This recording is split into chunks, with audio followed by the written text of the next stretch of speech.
got something very cool that I'm excited about working on. I'm trying to get one more project done before the end of the year, and that is this awesome builder's kit that was sent to me by my friend Neil from Terrain Hobbies. And I'm just going to build this kit and see how we get on.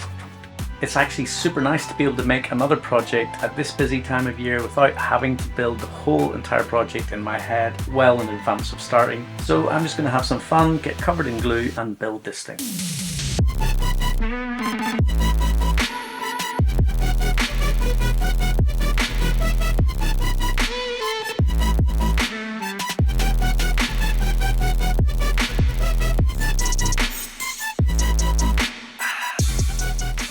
Well, that's pretty cool. It does become a functional door.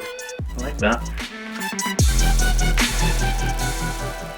I think this might actually be the first time I've ever done an MDF kit on this YouTube channel, and to be honest, I might have to do some more because this is tons of fun. That is the main structure built. I do have a ton of shingles here, and I was thinking about doing that, but then I thought maybe I'll do the balsa wood work and get the stone work up around the chimney in the back first before I put all the shingles down. By the way, all of the tools that I'm going to be using in this video, like the saw, the hobby knife and the wire brush, actually come from the builder's kit. Not gonna lie, I do have some of these tools already, but the saw is actually awesome, and I've been meaning to get a wire brush to texture my foam and balsa wood. The only thing that's not from the kit is the super glue I'm using, and that's just because I want to use the glue that I already have before cracking open a new bottle. Waste not, want not.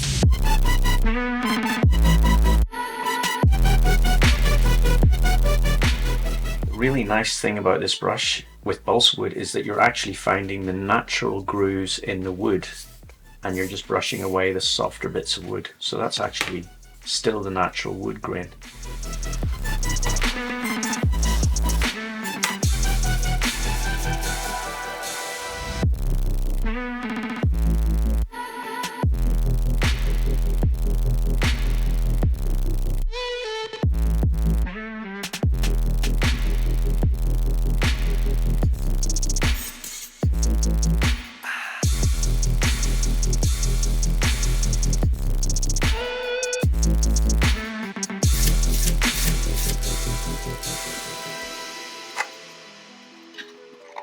Making some really good progress, and I'm having an awful lot of fun. In this pack you get some of these cork bits and pieces. Those will work perfectly for stonework.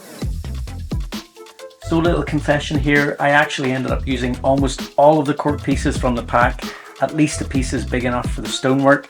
I then continued on by cutting up a large piece of cork I already had sitting around. I really don't think that this was the original intention for the cork pieces in the pack, but that just goes to show the versatility of the materials that we are using. Okay, so I've got my chimney and my woodwork done. Getting all of these stones in around the inside of the chimney was really tricky. I couldn't film it. I've come to the point where I'm about to do the shingles, and inside the pack you do get these sheets of shingles, but I'm a glutton for punishment and I'm going to make lots of tiny wooden shingles myself. So yeah, let's do that. Shingles, bricks, lots of tiny things glued to your project on repeat.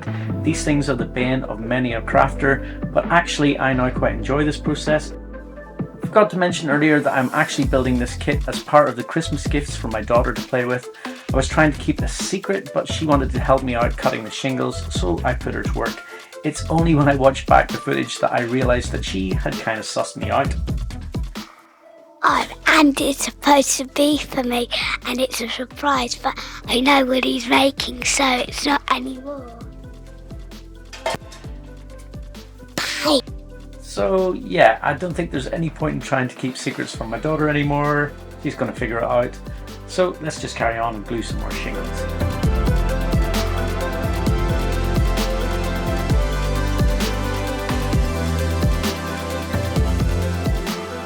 Most of the builds that I have done on this channel so far have been XPS foam builds, so it's been really nice change of pace to use balsa wood, considering the fact that this is where I actually started with my first tabletop projects. Just a quick shout out to Shifting Lands here. I used some of Gerard's laser cut window frames with a little UV resin for the windows in this project. There's a link in the description below for anyone who's interested in picking some up. It's little details like this that really help raise your project to the next level.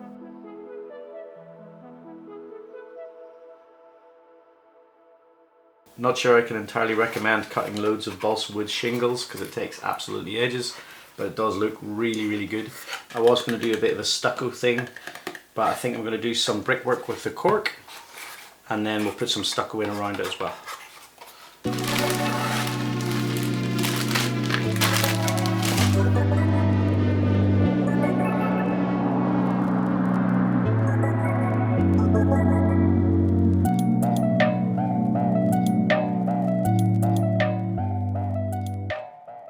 Okay, we've got all the cork sorted out. Time to delve back into the mythical treasure chest of wonders for some of this stuff, permastone. We're going to use this for the stucco. I've never actually used this before, so well, let's see what happens. Okay, this is going to get a little bit messy. Okay, while I make a complete mess of my kitchen, I do have a quick question for you guys, and I'd really appreciate an answer in the comments, kind of like market research. I want to know what your genuine opinion is on craft builder kits like this one that I'm using from Real Terrain Hobbies. I mean, personally, I am blown away by the value for money here, but the large lump sum might be a sticker for some people. Then again, the fact that you can break it down into 4 separate payments might swing it for others. Is this a good investment for any crafter or just those starting out? Let me know what you think in the comments. Personally, I think it's worth every penny.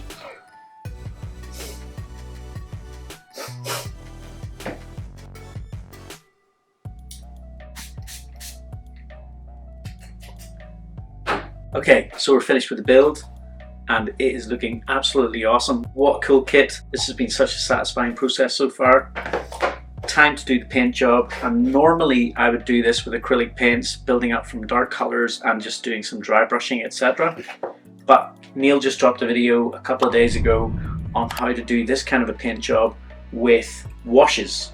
So that's why I've got my spritzer bottle, because apparently making your project really wet is the way to go forward. So that's what we're doing.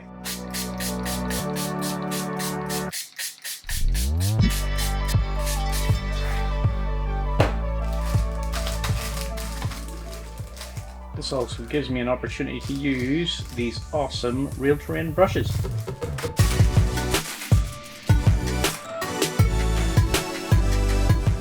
So I've got an old tub of Agrax Earthshade here. It literally had about 5mm left at the bottom, and I've just put some more water in it. I'm really making it very watery. And we're going to do all of the woodwork in this Agrax Earthshade, kind of like a stain. And if we need it to be darker, we'll use some neat Agrax Earthshade.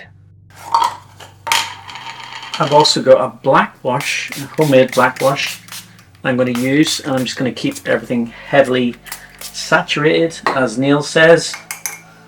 And yeah, dropping in my black wash.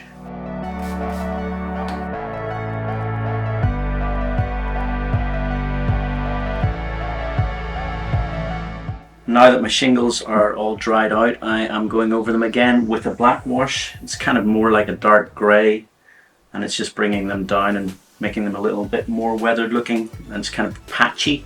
I figured because there's a lot of soot in the atmosphere around the blacksmith's workshop, all of the shingles would be covered in soot that's blowing around the building. And inside the forge itself, we're going to go as sooty and black as possible, so we're just going to lather in loads of black wash because this would be a really sooty environment. Also up around the top of the chimney. Now that I've got my black and brown washes finished off, I'm going to use some Atonian Camo shade just to get in some of that mossy green colour. And I'm kind of putting on this pretty neat, I haven't watered it down in any way, I'm letting it going into all of the cracks, and it's just going to give it that really mossy weathered algae look. And I'm not too worried about getting anything on the windows because no one's washed the windows in a very long time. This is starting to look really, really cool, but we're going to do one last detail before we call the model itself finished, and that is using pigment powders, which I've never done before. Time to dip into the pack one more time. Ha! Pigment. So you also get these pastel pigments in the pack. I'm going to be using these for the soot and the dirt around the base of the building. Using these pigment powders couldn't be easier. You simply scrape a bit off with your hobby knife and then you apply it with a brush or your finger. In this case, I'm using a brush. That's just because I don't want to get my finger dirty. This is my first time ever using these pastel powders and I think I'm hooked now. Ta-da! There we go, guys. I've had so much fun putting this together over the last couple of days, and there's still a lot I want to do on it. I want to put some electronics in. I think I might want to try and make it do some real smoke. So there might be a second video. I did just want to get this out before Christmas in case anyone was interested in this pack, which I personally think is a lot of good value. You're really saving a lot of money on these different products. And this looks amazing. So, hope you enjoyed the video, guys, and who knows, maybe there'll be another video before Christmas. We'll see. Alright, thanks for watching, guys. Bye.